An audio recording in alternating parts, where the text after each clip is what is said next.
Bharatiya Janata party Gujarat પ્રદેશના અધ્યક્ષ જગદીશ વિશ્વકર્મા આજે વડોદરાની મુલાકાતે હતા.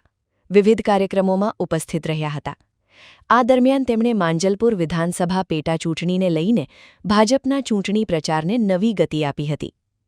માંજલપુર વિધાનસભા પેટાચૂંટણીમાં ભાજપના ઉમેદવાર સતીશ ગોવિંદભાઈ પટેલના ચૂંટણી કાર્યાલયનું જગદીશ વિશ્વકર્માના હસ્તે વિધિવત ઉદ્ઘાટન કરવામાં આવ્યું હતું.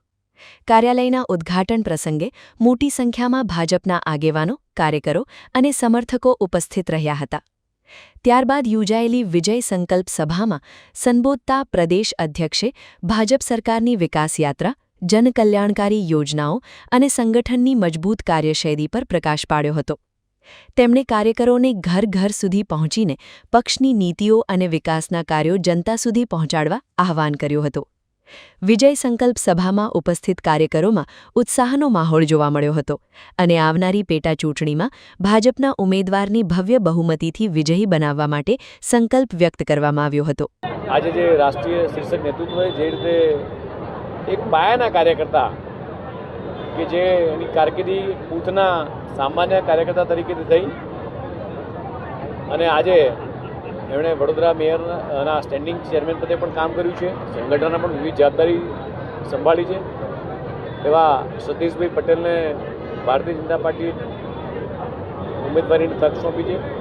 મને સંપૂર્ણ વિશ્વાસ છે કે જે રીતે યોગેશ કાકાએ જમીન સાથે જોડાઈ અને લોકોના પ્રશ્નોની વાચા આપી તે જ પ્રમાણે સતીશભાઈ પણ વર્ષોથી અહીંયા જ નાના મોટા થયા છે, જન્મ્યા છે અહીંયા અને પ્રશ્નોને વાચા આપી અને જે રીતે યોગેશ કાકાએ પ્રજાના પ્રશ્નો સાંભળી અને વિકાસના કામો કર્યા છે અને જે રીતે દેશના યશસ્વી પ્રધાનમંત્રી માનનીય મોદી સાહેબ, ગુજરાતના મુખ્યમંત્રી માનનીય ભૂપેન્દ્ર પટેલ સાહેબ જે રીતે વિકાસની આ વણથંભી યાત્રાને આગળ વધારી રહ્યા છે તેવી જ રીતે આ માંજલપુર વિધાનસભામાં પણ તેઓ આ યાત્રાને આગળ વધારશે. સાથે સાથે એવું ચોક્કસ કહીશ કે આપના માધ્યમથી માંજલપુર વિધાનસભાના લોકોને પણ આવો આપણે સૌ ભેગા મળી અને આપણા પૂર્વ શ્રદ્ધેય યોગેશ કાકાને સાચી શ્રદ્ધાંજલિ આપી અને વધુ મતદાન કરી અને આ કમળની આ વિકાસ યાત્રાને આગળ વધારીએ. YouTube પર KNK મીડિયા નેટવર્કને સબસ્ક્રાઇબ કરો, Facebook અને Instagram પર ફોલો કરો અને દરેક પોસ્ટને લાઇક અને શેર કરવાનું ભૂલશો નહીં.